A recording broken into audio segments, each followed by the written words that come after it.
আমি এর আগে কখনো অনুরোধ করি নাই যে আমার আলোচনা সম্পূর্ণ মনোযোগ দিয়ে শোনেন। কিন্তু আজকে অনুরোধ করছি যারা শুনছেন, আল্লাহর ওয়াস্তে সম্পূর্ণ মনোযোগ দিয়ে শোনেন এবং পুরো পয়েন্টটা শুনবেন। তার মানে হচ্ছে আজকের আলোচনাটা খুব গুরুত্বপূর্ণ। আজকের আলোচনার টপিক হচ্ছে জাস্ট বাংলাদেশের সরকার বা বাংলাদেশের মানুষ যদি একটা কাজ করতে পারে, জাস্ট একটা কাজ, তাহলে বাংলাদেশ অর্থনৈতিকভাবে সমৃদ্ধ এবং বাংলাদেশ পুরাটাই পরিবর্তন হয়ে যাবে।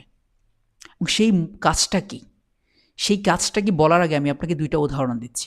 এই ২ টা উদাহরণ যদি না দেই এবং আপনি যদি এই ২ টা উদাহরণ না বোঝেন তাহলে আপনি কিছুই বুঝবেন না। একবার সহজ করে বলছি। মনে করেন আমার নাম মোস্তাফিজ।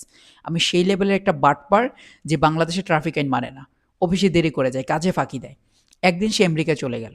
যাওয়ার পর সে যখন রাত্রিবেলায় দেখছে রাস্তা খালি, সে ট্রাফিক আইন মানছিল না। তৎক্ষণাৎ তার মোবাইলে একটা মেসেজ আসলো এবং তাকে দেখানো হলো যে সে ট্রাফিক আইন না মানার জন্য তাকে চড়া অঙ্কের জরিমানা দিতে হবে, যেটা তার পুরো ১ মাসের স্যালারির সমান।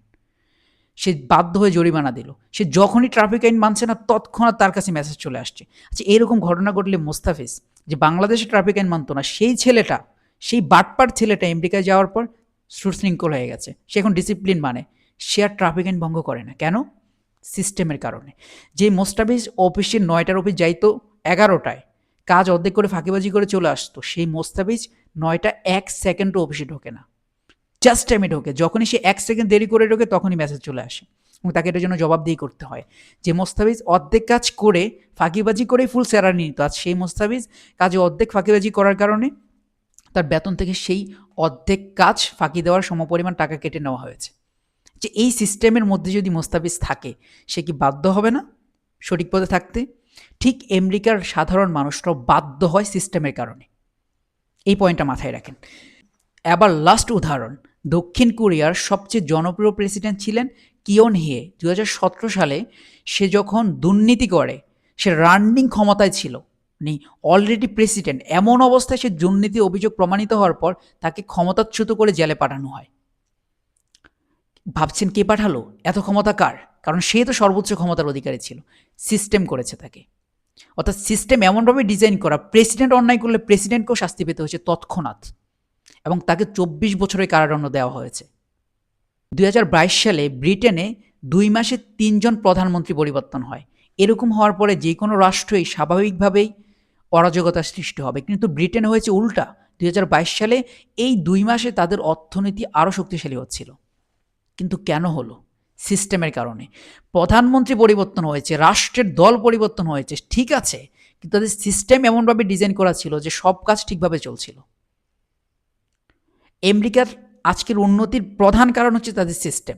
তাদের প্রধানমন্ত্রী, তাদের রাষ্ট্রপতি ডোনাল্ড ট্রাম্প যে খুব ভালো এমনটা না। অতীতেও তাদের রাষ্ট্রপ্রধানরা যে ভালো ছিল এরকমটাও না। তারা আমাদের রাষ্ট্রপ্রধানের মতো বাটপার। কিন্তু সিস্টেম এমনভাবে ডিজাইন করা যে এরা অন্যায় করে কেউ পার পায় না। এমনকি ডোনাল্ড ট্রাম্পেরও ক্ষমতা নাই যে ওদের সেনাবাহিনীকে নিয়ন্ত্রণ করেন। ডোনাল্ড ট্রাম্পের ক্ষমতা নাই যে সে ফেডারেল ব্যাংকে গিয়ে মুদ্রা ছাপাবে, মানে ডলার ছাপাবে। সিস্টেম এমনভাবে ডিজাইন করা যে সে যদি ট্রাফিক আইন না মানে তাকেও শাস্তি পেতে হবে। সে কল দিয়ে যদি বলে আমি ওই ডোনাল্ড ট্রাম্প রাষ্ট্রপতি, অ্যালাউ করবে না সিস্টেমের কারণে।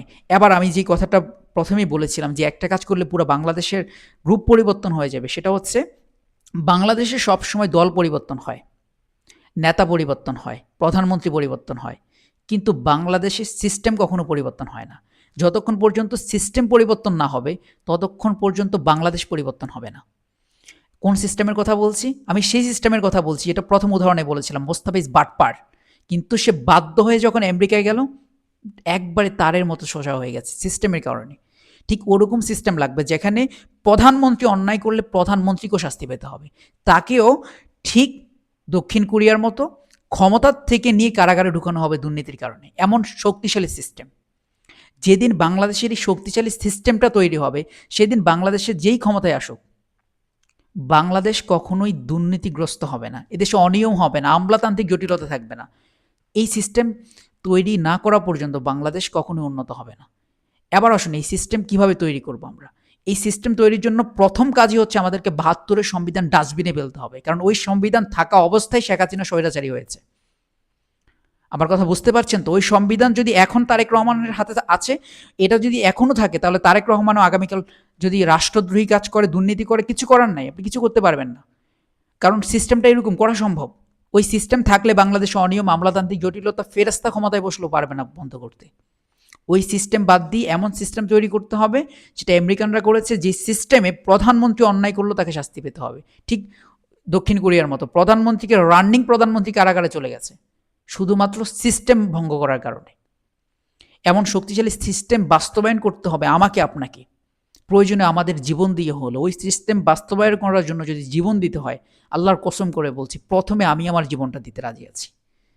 আমাদের জীবনের বিনিময় হলো যদি আগামী প্রজন্ম স্বস্তিতে বাংলাদেশে বাঁচতে পারে, তাদের জীবনের মান উন্নয়ন হয়, তারা সুন্দরভাবে শান্তিতে বসবাস করতে পারে, দুর্নীতি বন্ধ হয়, আমলাতান্ত্রিক জটিলতা বন্ধ হয়, বেকারত্ব বন্ধ হয়, অনিয়ম বন্ধ হয়।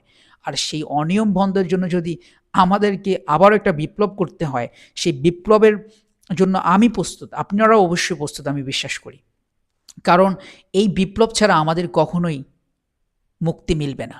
আর সেই বিপ্লব কোনো দল বা নেতার জন্যে না, কোনো দলের বিরুদ্ধেও না, কোনো নেতাকে ক্ষমতায় বসানো বা ক্ষমতাচ্যুত করার জন্যও না, শুধুমাত্র সিস্টেম পরিবর্তনের জন্য। সুতরাং এই আন্দোলনে আপনি যেই দলই করুন, রাজনীতি করুন বা না করুন, আপনাকেও আসতে হবে। এবং সেই আন্দোলন হবে আমাদের ঐক্যের আন্দোলন। এই আন্দোলনের একমাত্র উদ্দেশ্য হবে আমাদের পরিবর্তন। আর সেই পরিবর্তনটা হচ্ছে আমাদের সিস্টেমের পরিবর্তন। আর সেই পরিবর্তনের জন্য যদি জীবন দিতে হয়, রক্ত দিতে হয়, আমরা সবাই দিব। কারণ ওই সিস্টেম পরিবর্তন না হওয়া পর্যন্ত বাংলাদেশে ইনসাফ প্রতিষ্ঠা করা সম্ভব নয়, সম্ভব নয়, সম্ভব নয়।